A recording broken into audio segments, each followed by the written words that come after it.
Watape ki he o tua mafi une afio I ho tau aonga. Watape ni ki a Hawaii pea mo ha tau whanua.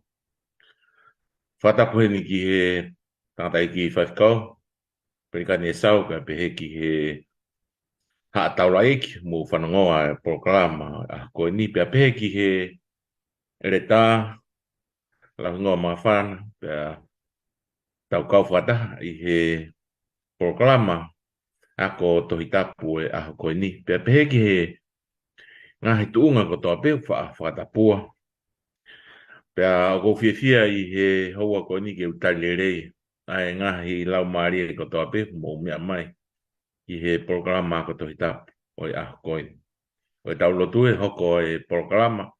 O tau whai ko programa ia ke ne tohoaki e tau mo ui ke tau ofiange ki ho tau Eiki. I he programa o e aho koe ni. Ka e ki mua ke tau hoko atu ki he ko o e fola ko Faifekau ni Faifekau Pelikani Esau ke ne Lauloto ki mua ke tau hoko atu ki he ako tohi tapu o e aho koe ni. Ki Lauloto. E laumalie ma ni oni. E toki Koloa mo oni ko hono ngā ue aki e tūnga tamai o Eiki.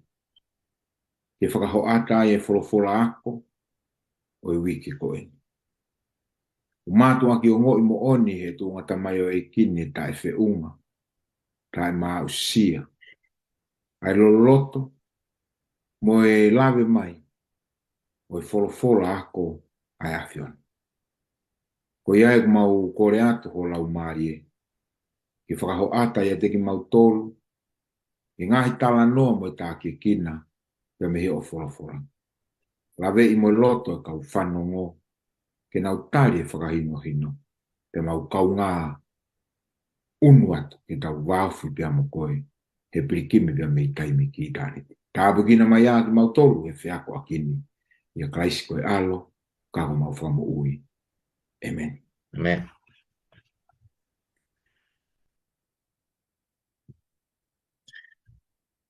Ta wako foki I he kuata koe ni, ki he kaweinga whakalukufua e kuata, ko e tauhi mai Eiki kai oua kone hao. Pea whai mai e tau wako, tau wako mai eni ki he Lesoni pe koe wike hono. Pea koe kore pe kia te kumoua o tangata, Eleta ka pe ke Faifekau. Ko e Lesoni e nima koe ni ku tau si tua ki ai. Pau pe wea ha ngahi mo oni whakawholofola pe ko ha ngahi Lesoni laumalie mo manatu ki ai ke mo omi mua ke tau wako me ai I he aho koe ni. Lauhingoa, Eleta. Kore ke o whamaru atu I he tawa whakatapu ko waki kamata ki he Faifekau ai whiohi anga koni, pa ko kore ke o whamaru atu ai. Whamalo I he whainga marie, o mao ke kau whataha moa, I hono wahe fola o I uke koni. O wea e mea mahuinga I he Lesoni kia hano whaa o ko kei mahuinga ia, ya ko to'o mai I he hauani ke whai hano wahe maa ki tau tolu. O si tuhu I pau mai foki I he tau ako me lau e fola, ai pesete hongo fulu ko ia o e wahe hongo fulu o mea te mau. O si mahino ia, ko e pesete hongo fulu o e te mea mau, whafoki ia ko mea e o tua. Pesete lewa hiwa noa, o kutuku mai ko e maata ke toa ia e te mea ofa. Ia ko taimi lahi o ku hange o ngari whaingata ke te koe hae lahi, o e mea te toa me he pesete hiwa noa ko a foaki ko e te mea ofa. Kana mahuinga ia I he guideline na o mahe Lesoni no whaa, koe whangaki whounga ni ke tatake ai tau tolu ke he lahi o e mea ofa koe te tau foaki ki he ngāwe a Eiki. Pana ama e whakaukau I he Lesoni koe ni, ai ke uki tu o whakaukau ange ki he fu ofa mo e whei lau ko hanga e kalaisi o whai ma ako. Pana ko no whakaukau ki he whei lau pia mo e ofa a kalaisi na e whai ma ako. O ni hanga rewa motivate iau ke hanga o whai ha foaki. Ko hinga ko loto honga ia, mo ko mahu inga ia, I he mea ko whai si supermarket. Pa koe whakaukau honoa, koe foaki e ko mea o wha, it's an act of worship. Koe hao ki o tua, koe tau mai lotu, koe tau mai peo hiva, koe tau mai peo lotu. Ka ku tau o mai, e tau express that thankfulness and gratitude ki he o tua. Pa koe tau whakahai koe e tau ofa ki he o tua, a ki e foaki e tau mea ofa, o ngā koe ne ngā ue. Ai pon te wharea pe taha, koe lotu pe mo ngā ue. O pau pike na aru whakataha pe. Koe konga pe Faifekau, na umahanga ia e Lesoni hono wha, ai mai guideline ke mea ofa te foaki, pe me pese te hiwa noa ko tuku mai ke whai te liha ki ai. Mahalo. Malo bito Eleta, whamanatu mai o e wahe on fulu, fora mai Eiki ke whakafoki ange. Ai wahe on fulu, ki a teia, pia mo e mea ofa. O ku tau foaki ko e honga ia pehe ngahi tā puaki. O ku ni omi ki a te tau tō. Faifekau. Ko malo te mo he tara whataku o si to mua ngā wea tu ake e ngā rei Faifekau. Kau atu he tānaki peke whakakau. O ku ranga I mai e Eleta. Ko e Lesoni tolu, na e tala noa I ai ai vai hongo fulu. Pea koe whakamamafa koe hono tala noa I o ko mahu inga I ai. Koe vahe hongo fulu, pea moe fei lau, koe kia, ke ne whakaawa matapā e tāpuaki. Ke whahe ngā tangata. Pea, ne unofu whakakaukau he ne hiki mai koe me Lesoni tolu, lawe mai e Eleta, he Lesoni whā. Hau mai Lesoni o tatuku osko e Lesoni nima.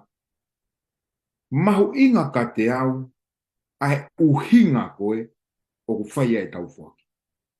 Ka motive. O ku ikai ke mahu inga ange foaki lahi he foaki CCE. Ka koe mea na rawe kia ai Eleta. Ai hounga, ai whei lau au fuato na e whai e he otua. Pea ulawa au ke foaki, koe whaka hounga o e tāpuaki, o ku tāpuaki a ki au I he wiki kotoape. No foi whakakau aku e Faifekau mo le tā I he kongara lahi o e Lesoni ko ia. Tā koe o ku ia e ki ke whakaawa aki matapā o e tāpuaki. Pea koe tāpuaki ko ki a te au ke whakafoki whakatatau a e ku foaki pea mo ku tāpuaki. Maha koe ia bimalo. Malo bito Faifekau, whamanatu mai ka te tau tō ko ngā mahu inga ko e Lesoni. Pea hangi koe ia ku ke lawe ki ai ki he ki ke whakawa ke ngahi tāpuaki. E koe wholofola mai nia o tua ka te tau tō. Ke tau sivi ia. Ko tau tō tau lotu ki o tua ke ne sivi ki tau tō. Ka koe wahe hongo fulu. Pea mo mea ofa. Ku wholofola masi hova ke tau ki I sivi I nge. Aia. Ka ne whakawa e matapā e langi ke foaki mai ngahi tāpuaki. Malo o bito o tangata. Tawa mai ni ki he Lesoni o wikeni ai ko Lesoni ni hono. Pea ku whakakaweinga e Lesoni o pe he Fokotu'u Koloa I he langi. Fokotu'u Koloa I he langi. Pea hangi koe ku tawanga maheni aki I he wiki kotoape kuia e Veesi Lauloto ia omi e he Lesoni ke hulu e ako tauwhai. Ai au tō e me he tohi a maake wahe walu, Veesi tolu ono ki he tolu fitu. Ai au pehe e he Veesi. He koe ha hono aonga ki he tangata, o kapau e mau e ia a mamani kotoape, kai more hono laumalie o ona. Pe koe ha e foaki e he tangata, ke fetogi aki hono laumalie. Ko e Veesi Lauloto ni kunihanga omi ka te tautolo e whakaukau. Pea kunihanga omi ai mea e ua ko ni ai Koloa. Pea moho tau laumalie. Tala mai he Veesi Lauloto. Ko ha hono anga ke tau mao e tautolu ai Koloa katoa mamani kai more ho tau laumalie. Pea kutihanga pe e he Veesi tolfitua tala mai. Ko ha e foaki he tangata ke fetogi aki hono laumalie. E mahu inga aho tau laumalie ke mo ui tangata. O kai ke te ha mea ia ke malawa ke ne whakatau aku pe koe Koloa, pe koe Siriwa, pe koe Kola. Aia koe tau wako ia he wikeni ke Fokotu'u e tau Koloa i he Langi. Aia koe kawinga aho ni ia. O ku omi mi he whakaukau, ku omi e sisu. Nani omi he kosperi he tohi a matiu wa he ono. Ves taha hiwa ki he uataha. Aia koe ves mahu inga ine ke tau whakaukau ki he whaunga. Ai, o tua. Ki he whakahupa anga pe koe Fokotu'u Koloa. Aki tau tolu koe kau karistiane pe e he wholofola pe koe wholofola ia asisu. Oua e Fokotu'u ma mou tolu ai Koloa i mamani. Aia o ku ka ia e he ane moi umea. Pe au ku hae ia e he kau kaihaa o kaihaasi. Vesi wanoa, kai Fokotu'u ma mou tolu ai Koloa i he Langi. Aia o ku kai ia e he ane pe koe umea. Pe i kai hae ia e he kau kaihaa ke kaihaasi. Koe vesi mahu ingain bakwanga e folfola omga te tau tolo ke hulu i he Lesoni o kuta wako i he wikeni. Koe whakaosi koe ai folfola si su trama he koe potu koe wiai ho o Koloa. Koe potu e wiai aho loto. Pa te tau whehu i rewa ka te tau tolo o kui whia aho tau loto. Pea koe mea kou glahi e te foaki e te paanga koe ki ai. Koe whetu e wiai aho tau loto. Pea ko mea ko lahe te sirini hono tuku ke feitu ko ia ko feitu ko ia to loto pe i he kaha u ko ngahi mea ia ko te whakaukau pe te iku ki ai pe au mahu inga rewa e tau hoko atu ki he tau Lesoni o wikeni ko ha e Fokotu'u Koloa i he Langi pe te tau wako pepe me he wholofola ko ki he kau tangata moyanga e nau whawheainga ki he otua aki ai nau Koloa pe te tau wako hanga i Lesoni. Nei nihi na nau whai ngahi whiri totonu, nihi na nau whai ngahi whiri whihalaki. Ka tau hanga o mui e tau Lesoni o wikeni ke hoko atu ki he konga uluaki e tau Lesoni upehe e he konga uluaki. Ne mau e noa ai alo ofa. Noah found grace. Ne mau e noa ai alo ofa. Eleta, langoa. Tala noa mai ange ki whikau ai o tua ki a noa. Pea mo ngahi ririu na ane whakahoko i he ene mo ui. Malo mito Faifekau, ai mau whenga maari. E whai halawe atu ki he whehu o kuke o mai ki a te au i he kamataanga e ako wholofola koe ni. Koe tala noa whuko noa, koe tala noa kau i he tala noa motua, tala noa i loa. Ai whakaukau e tala noa kau koe ai ngahi whakaukau mahu inga au pito. O tau wako pa mi he tala noa koe ni. Koe tau whakaukau ki a noa, na e mei toton ke whakamore ki e noa ia hano taimi mo e mea kune mau resource koe kune mau ke whaia ki hani ngā ue pia ana langa ki hano whare pe whakalere a ki hano family ana e whaia noa e whiri mahu inga ke liliu e ne mo ui o ne whakamore ki a futa ulahi e te au anoa ke mui he otua pia mo whai whakahoko e misiona na hanga he otoa angia teia ke langa ya ake. Tano e wahe o no ki he a fio o tua ko lahi anga hala e tangata i mamani pia ko kovi. Pia lawe pe ki aia e talanoa na e whakatomala si hoa ko hiko ni hanga o ngauhi e tangata. Na pehe si hoa ko whakatomala ko hiko o ngauhi e tangata i mamani. Pia au marewa ki he vesi ko hono walu. O pehe ono whakarea. Kanai o feina a noa i he ao o si hoa. Na whiho no whakaukau e liliu whakatonga koe ni. Ka koe whakapalangi ai uto me e ulu koe e aha koe ni.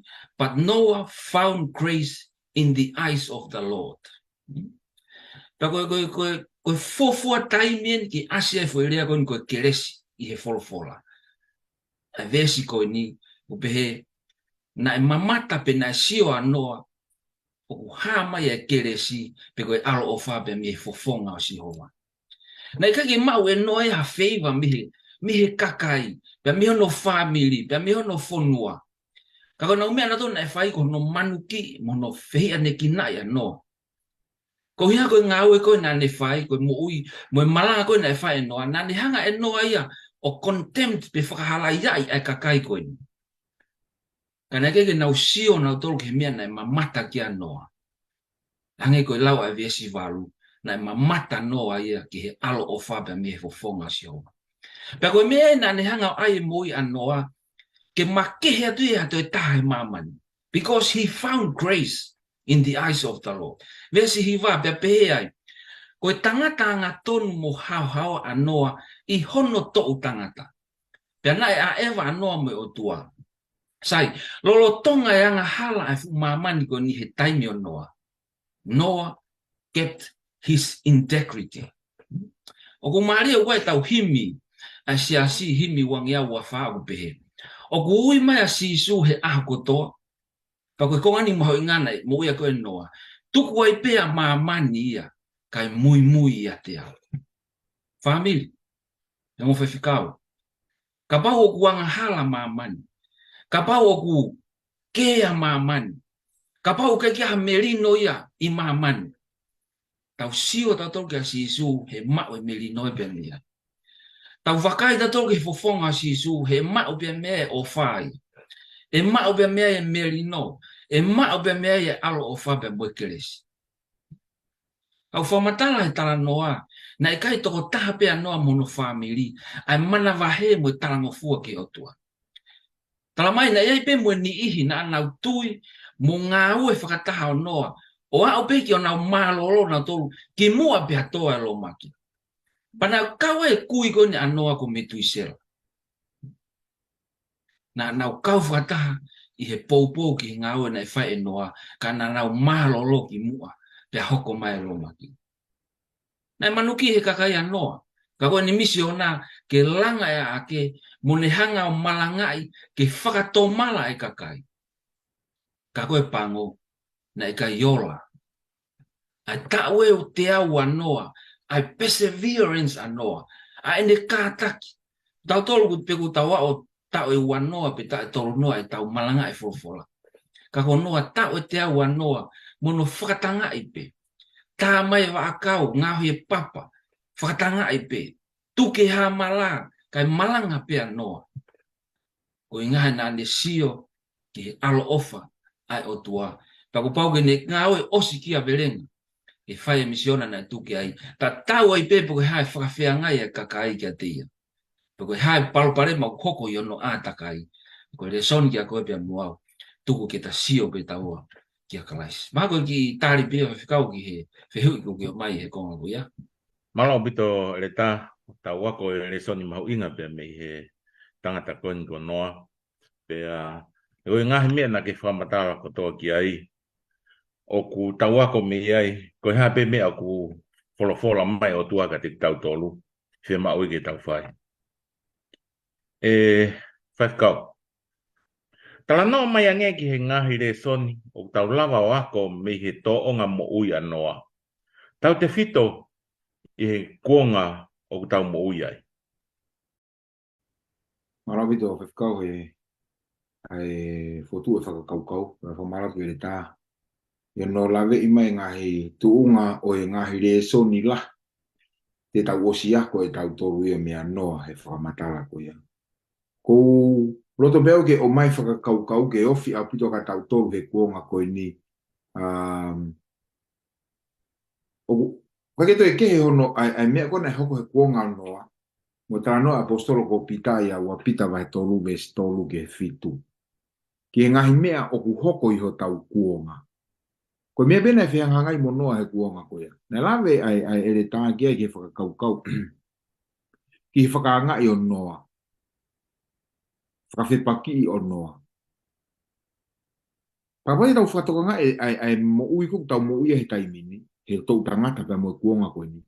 O tau whepaki pe mo mea tatau pe. Koe tau ki voi koe no tala noa e o ngongorere o e kosi sukalaisi. Koe tau hohori koe ke whakaho ata atu mea te ki tau tolu ai whinangalo e otua o ku lahiangi, huluangi, pia whereangi ai whakawhepaki koe ki ngā wea eki. O kou maria ia hei whakakaukau koe. Tau e te awa noa, na lawe ke Eleta. Mo e ngā ue pea noa. Na e whakapapau e noa, e hoko pe tu uni ai o tua i he ono taimi beona. Ke te au Faifekau mo Eleta, i ako Lesoni koe o e ahoni.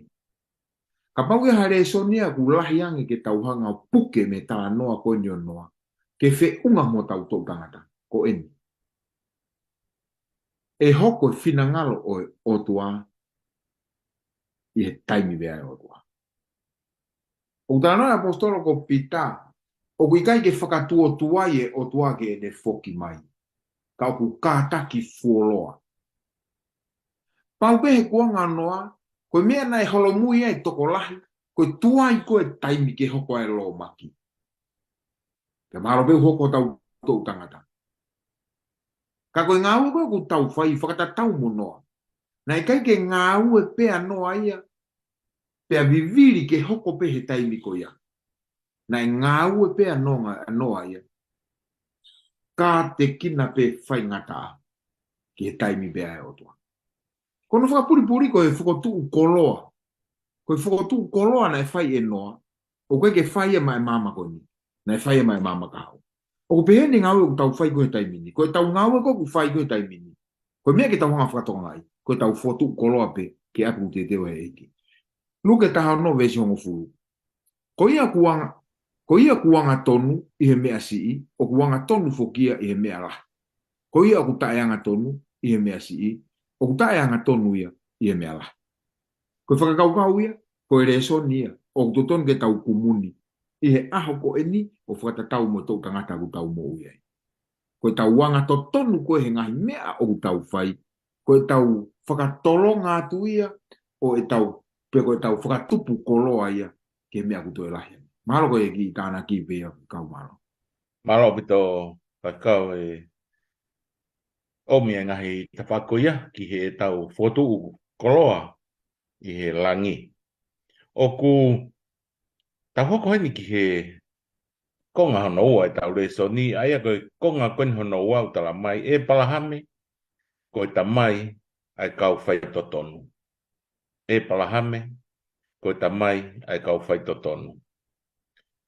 Eleta, tala noa mai ange ki he ui ai o tua kia e palahame.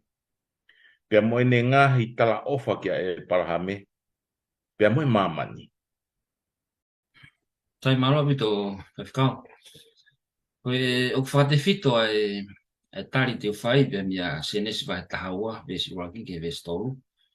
Pea moe vahe mo toha he Peru vai taha Veesi Lauloto ke Veesi o fulu mātoru, apa te ke toki whainga maari e kainga, pa ke toki me atu lau ai o potu tohi ko ni.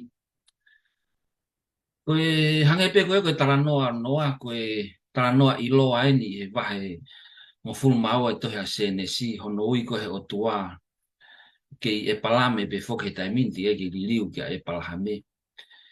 Ke hiki pia me hono fonua, pia me ua. Pia kou maari ia i he whamatala e Veesi, i he lawe pe koe Veesi Lauloto tutuni ai folfola atua ki a e palame ke hiki pia me hono fonua, pia me hono kakai, pia me he kolo ne tamai. Pa koe kamata pe koe Veesi ua o aloa au ki he Veesi ua pa moe Veesi tolu. U whakamatanga rewa he o tua ia, ai mea ten hanga whai. E tarangi ai palame. Tu pia ke hiki pia me ho fonua. Pa koe ngahi palo me sili vani. Te ngau hi koe, koe pure angalahi. Te tāpua ki i koe. Te ngau hi hoingoa ke lahi. Te tāpua ki i koe, pe te ki hoko koe koe tāpua ki. Te tāpua ki i nau tolu o ku tāpua ki na koe. Te whakamalaya i nau tolu o ku kape i koe. Pe koe whaka au siri wau pe. Pe monu ia ai whamiri kotoape o mamani. ko uhiko ko. Hanga he o tuao o ange kia e palame, ai ngahi monu ia, tene hanga o whakakoloa aki ia, o kapau tene talango fua.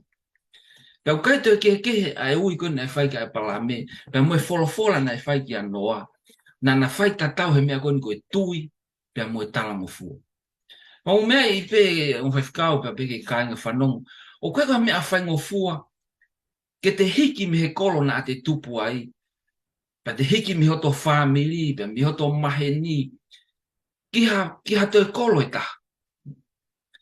Kai ngata ai o koe ngahi mea na te tupu moia po te ofa ai, koe ki te lava ki tau hiki pia moia. Parada beka te au, na o tupu haki wawa. Hiki whanua pa mi wawa o ki tonga tapu. Hiki pa mi tonga tapu ki Nusila. Hiki pa mi Nusila ki Australia. Koe ke ilo ke whono ngā pe te uto hiki mi hen ki whia. Kau ne hanga o mai whakaukau ki hanga e tau mo e mamani ko niko hiki te niti pe. Kana e whainga ta e wholofola e ka e palame. He nai kai talangi o tua e pe koe ne alu ki whe. Na ni wholofola pe. Tu upea ki alu mi ho whonua. Ki ha whonua te uto ki whakahaa ki a te koe. Koe wheheu i lewa. Koe hana e lawai eni o whakahoko e palame. Tari pe wholofola ki ai he peluka e tahatahawe swalu pe ono wharea. Koe tui na e talango fua ia e palame. Hono ui ke alu. Aia koe tui, koe te whalala pe ko te amana ki ha mea he kaha ute ki te ausia kita. Pa koe wholofola o tuaka e palame. Tuu pia ke alu. Na e tuia e palame. E palame ki he mea na talangi e si hoa. Te tāpua ki i koe. Te ungahi Lauhingoa ke lah. Te tāpua ki a nau tolo, nau tāpua ki i koe. Pea ku lawe mai apostolo ko Paula i whakaukau tatau na e whai e ui ki a Paula. Lolotonga e ne lotu he tempare i Jerusalema. Mo e hau ai foi message pa mehe o tua. Ia tohi ko ngau e ko apostolo wa he ua pa me vesi wa tahape ono wharea. Pea pehe mai ea ki a te au. Ke alu he teo whekau koe ki he mamao ki he ngahi sentaire. Tala mai rewa he pene kauna ngahi Christ object Veesi tolo no pehe. Sai koki nau tolo koe kuoui ke tukuange kotoa kai lava ke mui mui ki a teia. Koki nau tolu koe ko uihi o tuape ko angha Faifekau po ha misiona ka teki nau tolu. Fe mau ke tukuange kotoa. Fe mau ke motuhi a ngahi mea motua. Fe mau e mo ui tukulolo. O mea i kainga i a honi. We need the faith of Abraham in our day. I ho tau ko ngani tau fe mau hangahi tui hange ko tui nai mau e palame. Tala mai nai fie maari e pia e palame ia. Pe ko fe tu fie mau he o tua ke avea ki ai nai fie maari e pia. Pe ko hai misiona e o tua ke a koe pia muau ka aina. Pa koe te fie mau ki ta kumi uhinga. Pa te o alu he tauhi motokanga ia o hai. E tauhi koe si hova. Ka pau kono fina ngalo ia ke ui koe ki hawhitu ke alu kia. Pea ki he tāpuaki o e palahame. O wafu hia mai ai tāpuaki mo tala ofa ko ia. Na e whakahoko he o tuake e palahame o wa o mai ka te tau tolo ia hon. Pa ko tui koe konga ia e toki lawe kia e Faifekau e konga hoko ai tāpuaki ko ia o tau inasia e. Mahalo ka tika. Malo pito Eleta. Ta wako lahi au pito pia me e palame. Aia nai hoko e palahame ke mea ko e talango fua. Ko e tui. Pea ko e tui na ne mau koe ki he o tua. Na ne talango fua ta e toi eke. Pe toi whaka tie mau ha toi ngahi whakamatawa. Ne ui pia si hova. Pea tuu e tangata o alu i he tui. Faifekau. Tala noa mai ange ki he tau whelawe. Pea mo e palahame i he whakamatala a Paula. Pero kau kaki whakatatari ke whakahoata tau tolu whakatatau ke mo whakamatala whai a apostolo ne e piseri. Ki he tau whelawe i koe mo e palame. E palahame. E palame na whai ke tala ofa. Hoko mai mea i e tala ofa. Kua e palahame. Koe whakakaukau maari na e Fokotu'u he Eleta. Ai lava ke uia e palahame koe tamaio e kakai tui. Pe hanga e palahame o riaki. Ai mea na e ofai, kai mamahe i he tui pe. E ongo tā ke kina Lesoni koe ta ue ne fihe tau fai e lotu. Mo tau tala noa e tui. Ka koe taimi koku to tono e ke tau fai tu uniko he tui. O tau kei Fokotu'u hinga pe. Mea e kau whanongo ia koe tā noa motua. Nai lama pe ke talangi e palahame ke otua. Ko ku foha pe ne tala ofa. Ku ke whekau ko ke u ago Veesi Lauloto. Uhinga pe. Kanaka ke te uhinga e palahame. O ne omi e mea koe tui. Pe koe tui he talanoa ko e palahame. O talamai apostolo ko Paula. E teo karetia vahe tolu Veesi ono mo Veesi fitu mo Veesi wa. O beni hono lau. O hange koe tui a e palahame. Ki he otua. Pe na e lau ia ke te ia koe maa oni oni. Ko ia ke mou ilo ko ki nau tolu o ku ihe tui koe whanau a ki nau tolu a e palahame. Pe konga uaki ko whialame kia e ongotaa ke kina. Uluaki, koe tui a e palahame na e lau ia koe maa oni oni. Maari e. Pe behere mai whakakaukau ko ia. Ko ia o ku tui. Tau te whakarea. Ko ki nau tolu o ku ihe tui. Koe whanau a ki nau tolu a e palahame. Kapau o ku tau tui o ku totonu koe tau koe kau maani oni ki tau tolu. He koe tui koe maani oni. Whanau ke Veesi wa. O be Veesi wa. Ko ia ko ki nau tolu o ku ihe tui o ku tapu e kina whakataha mo e palahame anga tonu. Faifekau mo Eleta. Fefe tala noa koe e Faifekau aki mo tau tolu. Hangi ko au mo fine koe mo Faifekau ko koe Eleta koe Eleta. E lama ke nau peheko Pelikani anga tonu. He ku tau tui. Ka koe mea no ku tau whelave iai. Ko tau familie ni mo e palahame. Ko hiu tau ihe tui. Saibe tui ia. He kune hoko tau tau ka e palahame. Ko mea no ke asi koe. Ta koe mea u asi e tui. Aku tau whatanofo ke ngā ue mo tui e. Ta koe mea ku toton ke asi e tau tui. Ai mea koe anga tonu.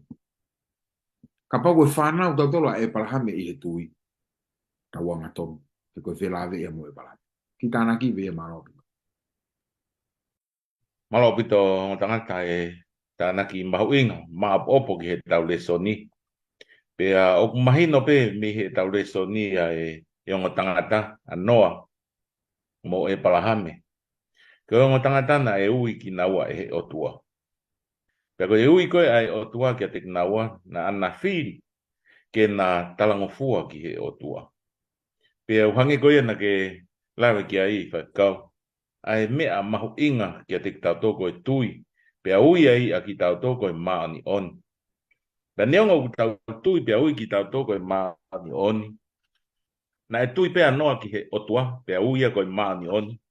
Ka na e talangofua noa ai o langa ai a ake. Ta tau tofu pepe mo e palame, ai na e hoko e palahame. Na e tui pea ki he otua, pea ui koe maani oni. Ka na e talangofua pea e palahame ia o alu, mo i folofola kotoape o tua ke te ia, na ne talangofua. Malo o pito tau hoko atu ki he konga hono tolu e tau Lesoni, aia koe konga koe niu pehe, koe ngahi whiri kovi alote. Koe ngahi whiri kovi alote. Eleta, tala noa mai ange ki he whiri alote, pe moe uhinga na e whai ai a ene whiri. Malo pito Faifekau koe paiha whatalanoa atu ki he wheui. Whatewhito ai whatalanoa ko ni a senesi wahe taha tolu Veesi hongofuru ke Veesi hongofuru māua. Mo mea kotoape whaosi ko ia wahe hongofuru māua na tō foki honge he whonua pe a alo e palhame ki spite o kumi ha mea tokoni. Pagā mo ke wahe taha tōlu, konga ki mua e wahe taha tōlu. Koe whanonga, koe hiki whanonga nea e palhame pe a mei i spite. Tara mai na ne ave hano hoa, ba mo ne whangamon manu, pe a nai alo ai pe a mo lote. Ai koe taha ia foi fili tonu a lote, ke ne mui mui a e palhame. Pe tara mai ko tāpua ki he o tua e palhame, lahi a ne Koloa, whangamonu manu, siliva pe a moe koula, pe na e tatau pe a mo lote. Na ia e ne whangasipi mo ne whangamonu manu. Pe ko wao ni ki ha taimi ko sisi e ki konga whonua ki na nofo whakatahai, he ko lahi e na Koloa. Pai kai ngatai ko ange palame e whakaukau, te ria na aware ko ke a e na kau ngā we, i he no toka ngā i koe whangamonu manu mo e Koloa. Te anga Leva e palahame whakaukau ki a lote, ane tarangi. Wakai hake ki he whonua. Te ke whai e whiri he ahoni. Pe ko whē whonua e tawhaaki, te ke whiri ki ai. Ka pau te ke whiri ki he tohema, te u alo au ki he tō matau. Pe ka pau te ke whiri e tō matau, te u alo au ki he tohema. Na e sio hake a lote o wakai ki he whonua ne toka lerei, lahi pia moe vai ai pia. Toka maria e mea kotoape. Ai tawhaaki ha wheitu hake koe soatani. Tana mai na hanga e lote o whiri, ai tawhaaki whonua koe ni. Sai pia whiri alu Leva e palahame ki ke nani, kai alu a lote ki he. Toka lerei o nofo ai, o hanga atu ki sotoma. Ka koe ko whehu ipa moe whakaukau koe aho koe ni. Na iai e ngahi mea na e makatu'u ngai, ai mea koe na e whiri koe na e whai ai e lote. Koe whakaukau roa ki o kou pehe. Koe whiri na ane whai, na i kai ke ia te ia ai mo ui whakaapa-apa. Koe ne tamai en, pia ko tau motua, tara noa he wahen, tau fitu ni mania e palahame. Na e totonu ke ne hanga, ke ne whakaapa-apa ia ne tamai, o oange kia e whainga marie ki aluia ki he whetu toka marie he ko ne motua, tōre ke reka. Kai aluia ki ngai whetu ta whongwhunga he ke i malo. Aia na i kai ia te ia ai whakaukau o e whakaapa-apa. Ko ne tamai aka e palahame. Pea ko ono ua, pa koe whi mea eni, o ku tau whihi ai, tau tau tatau whakatau ospeka, koe mea lahe ne whakaukau ono ua. Ai mea koe ngo sio kita. Na sio kita o pito a lote. Na ne loto peke ne mau pe ia mea lerei. Na loto peke ne mau ai whonua o toka marie. O ku osi ai e ngai vai tawhe ke whakainua e ne whakamonu manu. O tau ilo kotoape ai whakamui mano e moui alote. Me mea wheituko na ne hanga whiri. Na i kai iku lerei. Aia koe whakaukau ko ni te whito ke ulu whakalufua wike ni. Na e whiri a lote ia, me he penane sio ia o whae ne whiri, me he worldly point of view. Sio e ke ngai mea Koloa whakai mamani ke ne hanga ma. Pau ne mare whakaukau i tau tolu kainga whanong. Tai milahi o kuhanga he Koloa, moha mea lerei, poka mea o tau wausia he mamani ko ni, o whakakuhi ho tau mata. Pea tau whairiwa ngahi whiri, pea moe ngahi sio ia, o ku mahu ingangi Koloa e moe mea koe ia iho tau whamiri, iho tau kāinga. Mahu ingangi mea koe ia iho ku tuunga o oku he whamiri. Koe mea ia, koe whiri hala ia na e whai e lote, i he whainga maari koe na e hanga, e palahame o angi. Ka moni tau rea tō ngā, na alui monu o tau ki mala. He nei alu hanonga o whewhine ona, o kumi mari, pa mi sotoma. Pa nei au mai koe ki he wahi hongo fulu mawha, whanonga toa e palahame, i ono taki popula lote pe mono family. Pa koe mena e maari e koe ia ki e palahame.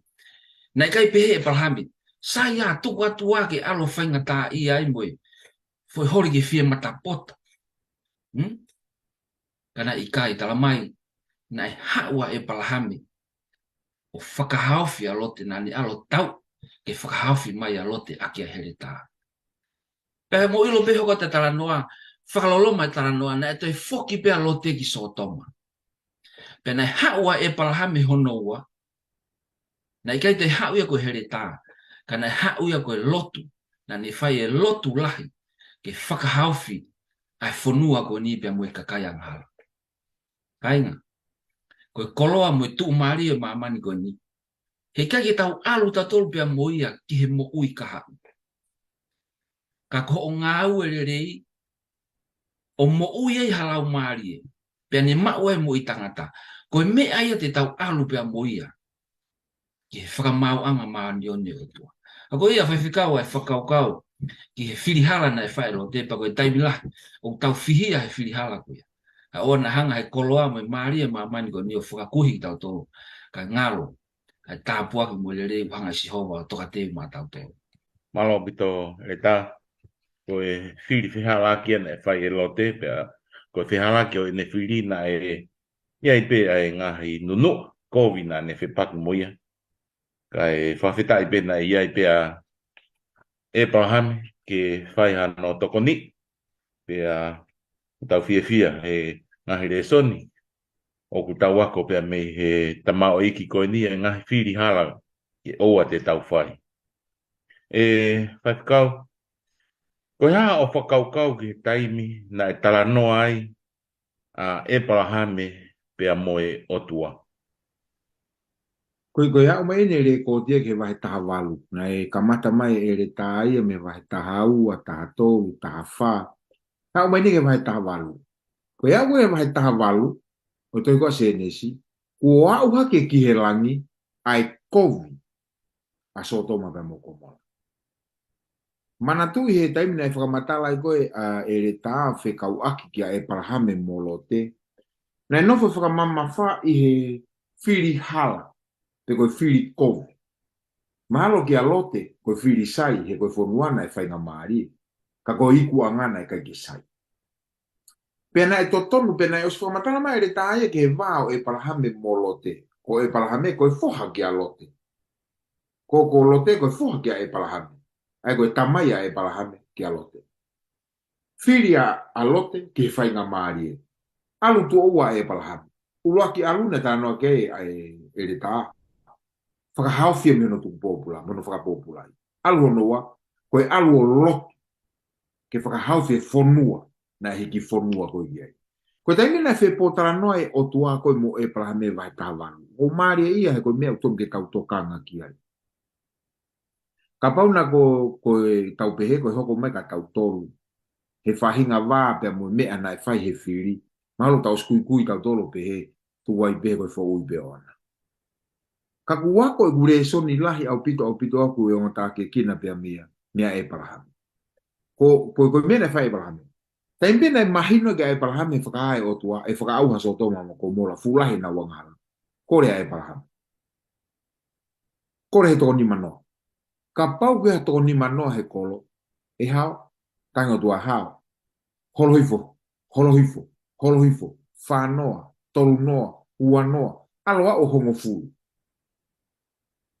Ai whenga e palahame, e hoi whanongo. Na uhinga e whenga e palahame ki whakahawhia so toma mo komola. Ko uhigo ni ofa i alote. O ku viviri pehena e tau ofa, ki e tau whanau. O ku he tuu e nau mo ui, he whanonganga. O ku ke whewha uhina i mo e otua, ha taimi lahi. Ke tau tangata mo tau tangata. Ko uhi ko o hohori ke whakamo ui ho whanau. Whanongo ke o tua.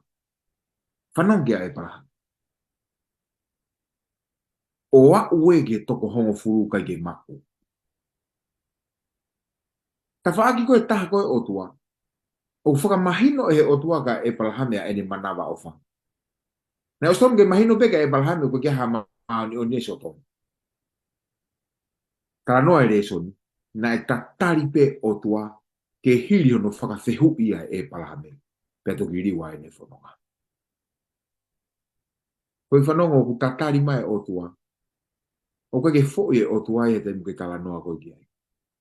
Pe koe hape hau tala noa ki o tua. O ku ne tatari mai e. Ke hiri o whakawhehu i. Kai toki riu mea te ki tau. Hange ko e palahame. kapau ko o wha ke whakahawhi o whanau. Tala nope. Tala nope ke o tua. Te upu ni whanau mai. Mā koe be mau. Malo bito Faifekau.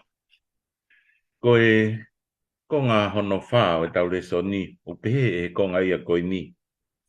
Me he kākā ki he pirinisi. Me he kākā ki he pirinisi. Eleta, tala noa mai ange ki a se kope. Pea mo Lesoni o tau lava o ako me ai. Malo to Faifekau pe koe whatewhito e whatalanoa te whai e se nesi wahe tolua. Veesi Lauloto ki he veesi tonu furumataha. Pea o tatau ko tau pe ngahi talanoa ku tau lave ki ai e ako te itapu e wike koe ni. E talanoa o se kope ko e talanoa iloa. Pea ku tau tātou lahi a hono wako. A e nā whau pia mo le peka e fui kākā ke ne mau e tāpuaki o e whohalahi. Tala mai he talanoa te ukai te whakaikiki. Ai whakahoko e nā palani pia whikau e le peka ke hola o alu ki are pani. Na mai nai whiunga pa mo e tau e ua noa ai hola koeni. A se kope. Koe mea na e te whakalolo mangi. Na i kai peto e mamata se kope ki hene whae o au ki hene maroro. Kau whate fito ai whihu i ia ku ke whai i he vesi ua ke vesi tono fu mataha. Konga ki mua e wahe tolua. Koe teu eni a se kope ke whetaulaki pia mohono tau ke tea isoa. Tala mai ni hanga teu e ngahi mea ofa. Pa ni hanga o Fokotu'u e hanga koe teu ke nau whetaulaki e ni hanga wahe ua e nau kau whanonga. E kapau e ohofi e no tau ke tea whaha i koe pia hawa e toenga koe. Pia mahu koe ni hanga Fokotu'u nau tolu. Pa ni whekau nau tolu. Ke nau waa ki he kauwai e taha o tatari pia miai. Ka nofo toko taha pi he kauwai e taha. Pero tonga ni ai whamatale tala noa. Na ai tangata na hau na whiwha uhi koe angelo. Pia rangi he tangata po koe angelo kia se kope ki tukuangi ki alu he maai aho. Na tarangi se kope kai te tukuangi koe kai orewa koe hanga tāpua ki ia. Pia ne eki angi kia se kope ko hai hingoa tarangi se kope ko se kope au. Pia ne tarangi kai te ui koe ko se kope ka ko isileri pia ne hanga rewa tāpua ki ia se kope. Koe lawe Lesoni koe kākā ai mo e whai kovi, o ki tāpu e kina pia e otua. Ai o koe tau sio e ki he kere si pa mo e alo ofa e otua. Nā ne ilo koe angelo e, pehe ne tui whakapapau mo ne whenga ke maho no tāpu aki, nā ne kāti e kina ai whainga tā. E nā ta maina e dislocate hano hip. Ka nā ne hanga pia o kāti e kina, ke mau hano tāpu aki, mo whakamore ia koe ngāu e kovi nā ne hanga whai he kovi. O ne mare whakaukau ko nika te tau tōru, o Faifekau ko me kanga whanau. It will require a sacrifice to give yourself to God. Ai mea whakamamani, ke liriu koe mea whakalaumalie. Ai mea koe e whae auha, koe mea e iku ki he mo ui tangata. Ai tau whakamamafa i he Koloa e mamani ko ni, ki he ulo Lesoni o ike ko ni, ke tau whakamamafa ki he ngahi Koloa o tangata i he ramu. Ka koe whehu i. Ka whai kohi maha taha ki a te tau tolu. Ka whai maha taha mea ui kai whiunga maari mo i tau whakaukau. Te tau lava nai o whakamore. Te tau lava nai o whakangalo. Te tau lava nai o whai hakamata fo o. Pe taimi koe nei a o atoa se kope o whihanga ngai pe mono tau ke te. Nes whai hano teu i o naia. I hene whetaulaki pe mo i angelo. Ai mo ui tukulolo. Ai mo ui whakatoki lalo. Kore whakamore more. He kuhanga i Sihova ia o whakamore ia. I he ngau e pango nā le whai. Ko ia ki whakaukau no no Faifekau ki he whihu ki hanga mai he ta whaku ia. Malo bito Eleta. Mahu inga o bito. Tau ilo koe tō tahakoni o se kope na ne whai a e whihalaki. Pia ne mawahe pia mei api. Pea nai tāpua ki ia he o tua pea o tau mahino pe kapau tau whai hanga he whiharaki. O ku whia mau e ke te whetauraki pea moe o tua. Pea whia mau e ke te kore ki o tua nai kore e se kope e tāpua ki he kai ke utukuange koe kai o ke tāpua ki ia. Whia mau e ke tau kore ki o tua. Kene tāpua ki i tau tolu neongo koe kau whaianga hala pe ki tau tō mo whihalaki i he ngahi whanonga u tau whai. Ka ku kei ala ofa pe o tua kia te ki tau tō. E Faifekau. Tala no mai ange ki he taimi na e pe kia ia se kope. Pea moene ngahi tutu uni ki he ene whanau.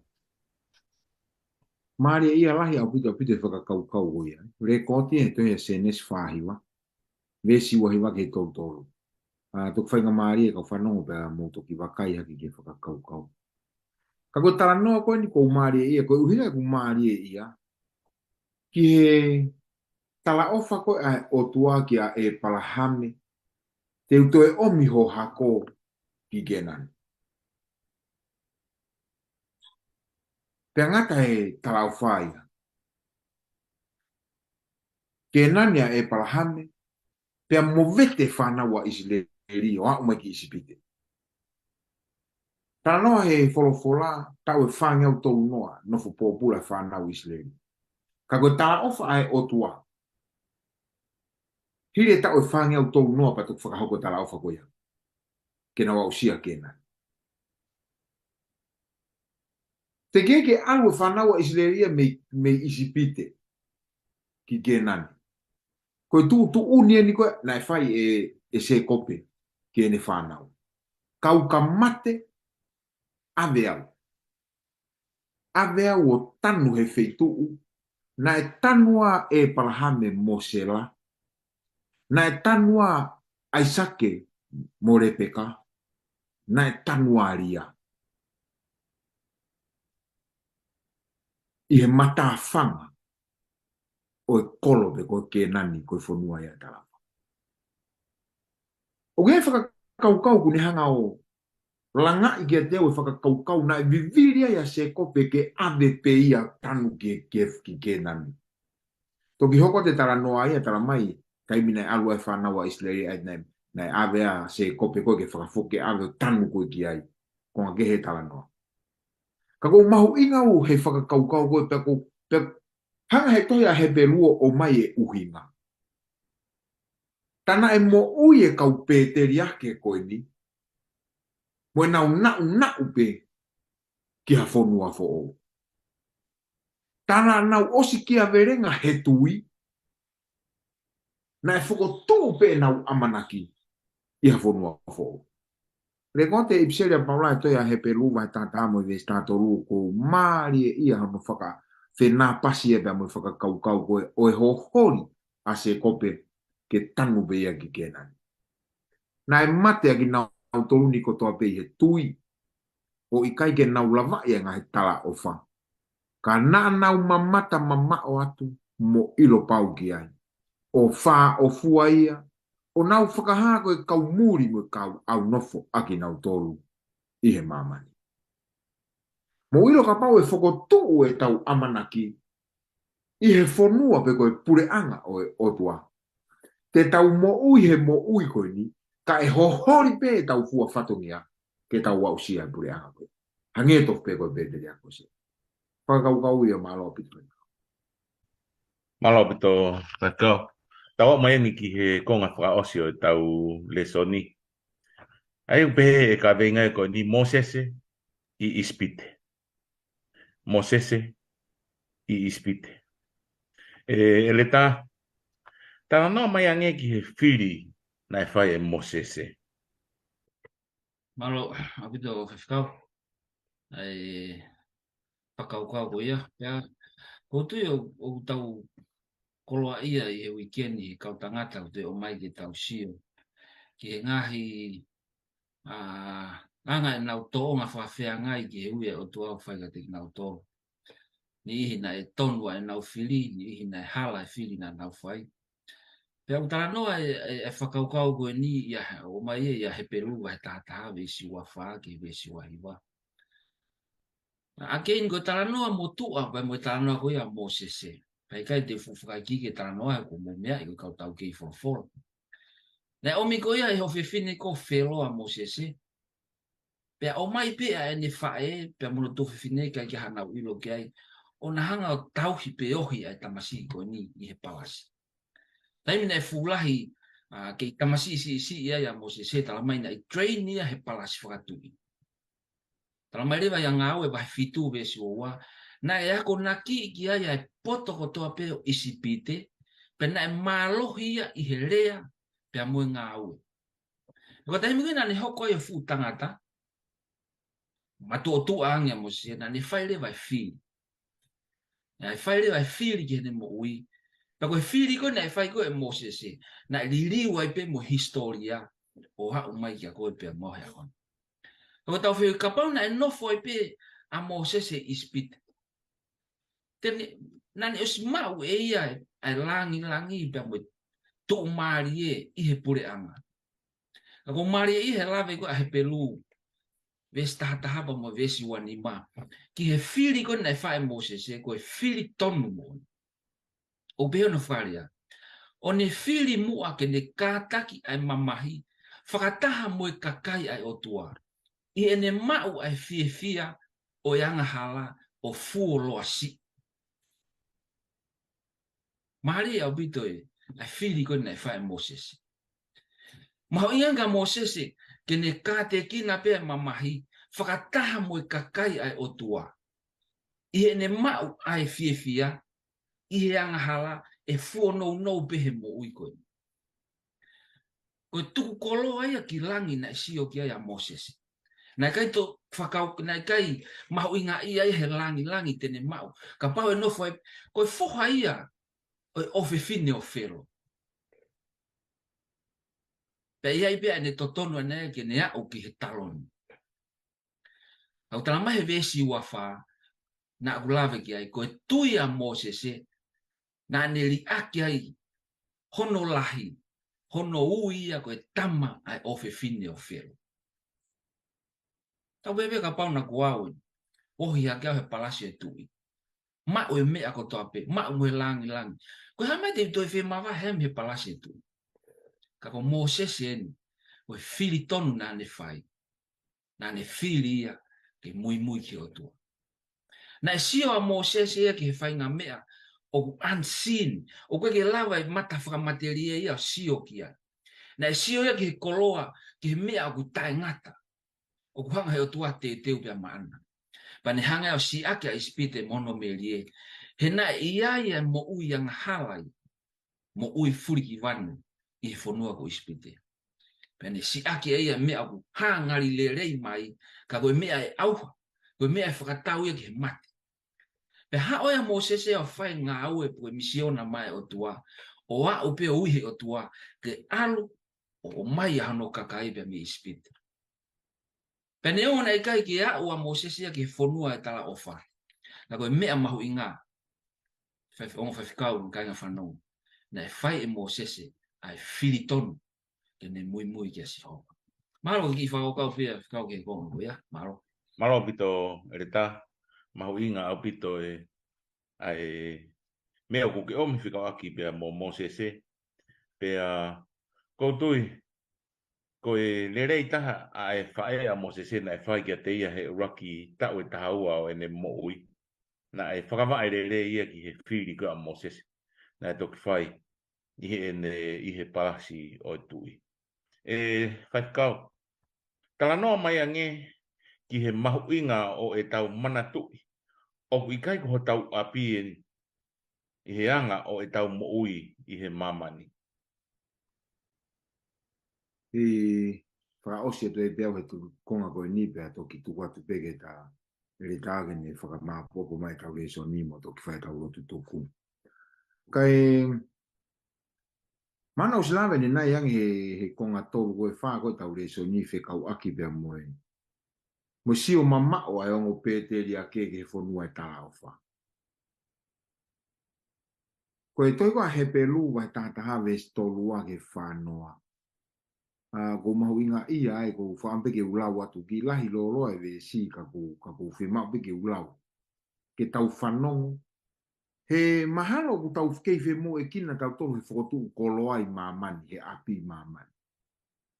Mahalo ku, neo kai ko hamea ku kai ke kovi. Neo kai ke kovi Fokotu'u Koloa e koe. Kako tau mo whakamamawhai koe tau ngā we i aipe. Kai ngalo ai api ko te he otua. Ka tau to pemo Lesoni wikosi. Kai ke kovi e no ia. Ka guau e no ke nunua. Hoko no ia koe nunua ia o angaha. Pe apostolo he peluta ta Veesi tolua ke whānoa. Pea koe hamo e kurea e whai. Koe uhi e tuai au pito o kaukalau kia kitione. Pelaki, Samisoni, Sefita, Tevita, Samiwela. Koe kaupalo fita. Aki nau tolu na e whakavaivai e ngahi pure anga i he tu. Mo whai mā oni, mo lavai e ngahi tala ofa. Mo tāpuni e ngutu e whangalai oni. O fui ai kakaha o yafi. Pea hao i mata o Eleta. Pea whakamalohi i he nau vai. Na nau loto toa i he tau. Pea nau turia ai ngahi mata tau o i kakai muri. Na e mau e he kau fefine e nau mate. Ua Fokotu'u mo ui. Pea na e whakamamahi ai ni ihi. O i kai te nau tari ai whakahawhia. Kai kehe. Kai kehe ke nau lavai ai toitu ulelei hake. Pena e tō ki he ni ihi ai ahi o ngahi manuki. Mo kau i maia io ai hai mo nofo whare whakapōpura. Na e tolongaki ai maka aki nau tolu. Na e kirisi o whahiua aki nau tolu. Na e ahi. Na e tāmatei aki a Eleta. Na nau alu whano i he kiri i sipi mo i kiri i kosi. Kua masiwa, kua mamahi, kua ngahi kovi. Aki nau tolu na i kai tau mo mamani ke mau. Na nau alu whano i ngahi toafa. Moe mo unga. Pe i ngahi ana mo luo o i kere. Pea koe kau tui na e mawai e ki nau tolu. Te lawa te Veesi koe. Pea koe kau tui na e mawai e ki nau tolu ni kotoape ai ongongo lerei. Ka na e i kai lavai ai talaufa. Koe mea i he teu e he otua ai mea lelei hake mo o tau tolu. Ke oua na whakahawa aki tau tolu, ta e kauai aki tau tolu. Whatongai e whakakaukau ko whenga ke whakamahino ati tau tolu me whakakau te he pelu. O kuikai ko tau Koloa. Koe mea te tau whitaulaki mo he mamani. Te tau whitaulaki mo he whaingata, te tau whitaulaki mo he whakaanga, te tau whitaulaki pia mo e lau, te tau whitaulaki mo he Eleta, te tau whitaulaki mo e vela, te tau whitaulaki mo e mamahi, te tau ko tau mamani. Te whamui manoa pe. Koe kau tui te nau lava ai mamani koe. Kako ho tau whakahau o Fokotu'u i he apiko teu he Eiki. Mo tau tolu he whanonga. Malo ki tāna ki bea Faifekau. Malo. Malo pito Faifekau. Pea tuku ni ki he Eleta ke ne o me whamau popo. O e tau Lesoni pea tau whanonga ke he kau tangata ki a noa e palahame lote. Se kope Moses. Pea tau wako pea ngahi Lesoni ki he nau ngahi whai whatongia nai whai whiri tonu ni ihi, whiri hala ni ihi. Ka koe ala ofai o tuane ke i turi mai pe kia te kinau tō. Io, Eleta. Malo, ko tō mai tohi ka mati wahai ono. E si tahiwa me wanoa ke popo ki e tau Veesi te fitova mo e whakaukau e ako folfola e ahoni. O peheo na whakarea. O e Fokotu'u ma mo tolu ai Koloa i mamani. Ai au kai e ane me umea. Pe au hai e kau kai haa o kai haasi. Kai Fokotu'u ma mo tolu ai Koloa i Langi. Ai e kai e ane pe koe umea. Pe e kai hai ia e kai haa e kai haasi. O pe he pene e kaunanga. O i nau tolo ke i pipiki ki ngahi Koloa o e mamani. Kai ki ngahi Koloa le rei o teu e o tua. Na mai pene kaunanga. E more e nau Koloa o i Langi. Pea more ai pe mo ui tangata. O to ton ke nau mau. Kainga koe whakaukau ia mau loto ke tuku maa ki tau tolu e huan. Ke tau whai ha whiri tonu. Ke tau whenga ke ngahi Koloa. Mo ngahi lere i whanga hai o tua o te teu maa ki tau tolu e api he lani. Ka tau amanaki a aho tene foki mai ai. Ke awe tau tolu ke api nau nau ia koni te teu. Ke tau loto. Ke ta mai i mafi mau whamalo e wholofola. Kau tangata ku nau hanga o ako nekina ki mau tolu. I mau mau ai tui, mo talango fua o whalanga kato ke awhio. Ai ha mea ku ke palo mesi ki ai ko pau pe ke whakahoko. E neongo mau ke i tatari ki ha aho te ke whoki mai ai. Ka ko pau pe eiki ke whakahoko ai palo mesi ko ia. Maulot pe eiki e ke whaita apakina e kau whanongo. Tu ke aonga e wholofola ku whai hano vai vai. Ta apakina e aonga Faifekau. Mo e whewai vai ake e hua koen. Hoko pe mau whepotara no aki kwa tāpu aki a tek mau tōru. Pe ke kāinga whanongo. Pai ta apakina mai e prokalamani. Mau kore o tōne mālohini a Klaisko alo ko mau fua mo. Amen. Malo bito mo mea mai ke tau programa te whakawhi pe ki moto he ukahau i he taimta tau ke tau wakotohi tapu. Malo bito, tua o whatu.